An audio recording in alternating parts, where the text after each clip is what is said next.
हर इंसान अपनी जिंदगी का एक वर्जन दिखाता है, बाकी वर्जन छुपा लेता है। जो खुश दिख रहा है वो भी खाली है, जो सक्सेसफुल दिखता है वो भी अप्रूवल के लिए बेचैन है।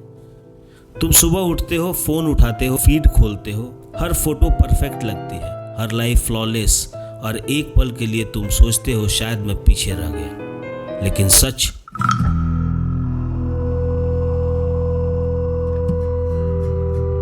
जो तुम देख रहे हो या जो तुम्हें दिखाया जा रहा है वो रियलिटी नहीं है, एक भ्रम है। इस भ्रम में तुम रोज अपने आप को थोड़ा कम आंकते जाते हो। तुम्हारे अंदर कंपैरिजन का जहर उतर चुका है और वैलिडेशन का इल्यूजन तुम्हें अपने ही रिफ्लेक्शन से दूर ले जा रहा है। आज ये सोशल वर्ल्ड एक डिजिटल मंदिर बन गया है, जहां सब लोग अपनी तस्वीरों से पूजा करते हैं और लाइक से प्रार्थना। तुम्हें क्या लगता है लोग पोस्ट करते हैं क्योंकि उनके पास कुछ है दिखाने को? नहीं, बल्कि उन्हें डर है कि अगर वो पोस्ट न करे तो दुनिया उन्हें भूल जाएगी। कंपैरिजन अब चॉइसेस नहीं रहा, एडिक्शन बन गया है। और वैलिडेशन अब जरूरत नहीं, पहचान बन गया है, आइडेंटिटी बन गया है। तुम अपने रिफ्लेक्शन से खुद को नहीं बल्कि दूसरों के रिएक्शन से अपनी कीमत देखते हो।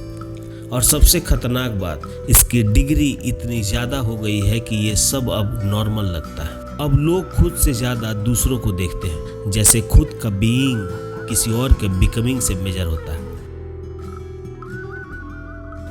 Social comparison syndrome.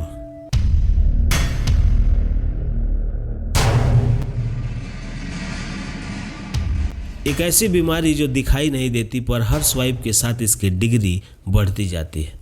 तुम अपने लाइफ के सारे स्टैंडर्ड्स किसी और के पोस्ट से कंपेयर करते हो। ये कॉन्सेप्ट नया नहीं है। इंसान हमेशा से दूसरों के नज़रों में अपनी वैल्यू देखने की आदत रखता है।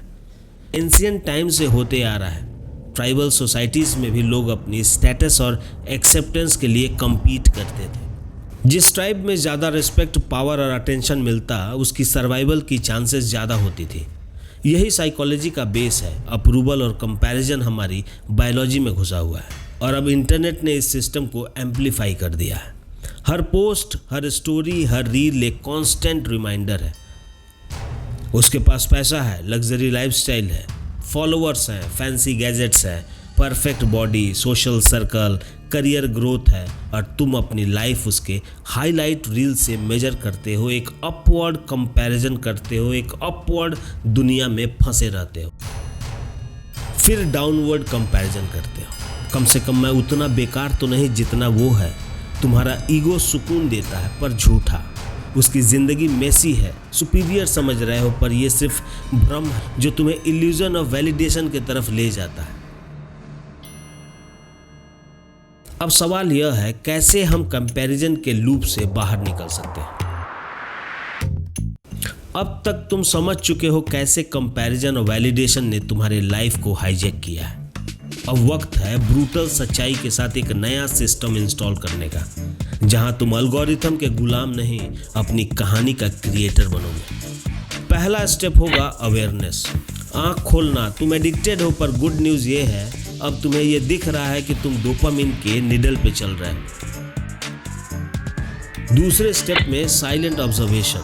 हर स्क्रॉल ऑफ पोस्ट को देखो, नोटिस करो तुम्हारा दिमाग कैसे रिएक्ट कर रहा है। ईगो, जेलसी को पहचानो, ये तुम्हारा इनर लैब है। ऑब्जर्व करो जैसे साइंटिस्ट देखते हैं अपने सब्जेक्ट को, बिना रिएक्ट किए, बिना जज किए। सिर्फ समझना है कैसे तुम्हारा दिमाग रिएक्ट करता है। रियल खुशी पहचानो। रियल खुशी तभी मिलती है जब तुमने अपने स्टैंडर्ड्स डिफाइन किए हो। रिवॉर्ड्स दो अपनी मेहनत को, एल्गोरिथम को नहीं। अनफॉलो कर दो जहां कंपैरिजन ट्रिगर होता है। तुम्हारा दिमाग तुम्हारे कंट्रोल में होना चाहिए। एक डिजिटल एनवायरनमेंट बनाओ जो तुम्हें एलिवेट करे। और आखिर में साइकोलॉजिकल रीवायरिंग। वैलिडेशन खुद से लो। तुम्हें अप्रूवल चाहिए, खुद से लो। हर छोटी जीत सेलिब्रेट करो बिना किसी को दिखाए। अपनी वैल्यू का स्केल अपने एफर्ट से नापो।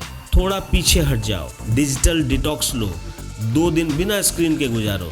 तुम्हारा माइंड फिर से नेचुरल मोड में चला जाएगा। ये सब एक दिन में नहीं होगा। तुम्हारा ब्रेन सालों से डोपामिन के इंजेक्शन पे है। अब उसे पेशेंस चाहिए, प्रोसेस चाहिए, पर्पस चाहिए। इन्वेस्ट करो स्किल में, नॉलेज में, रियल रिलेशनशिप में।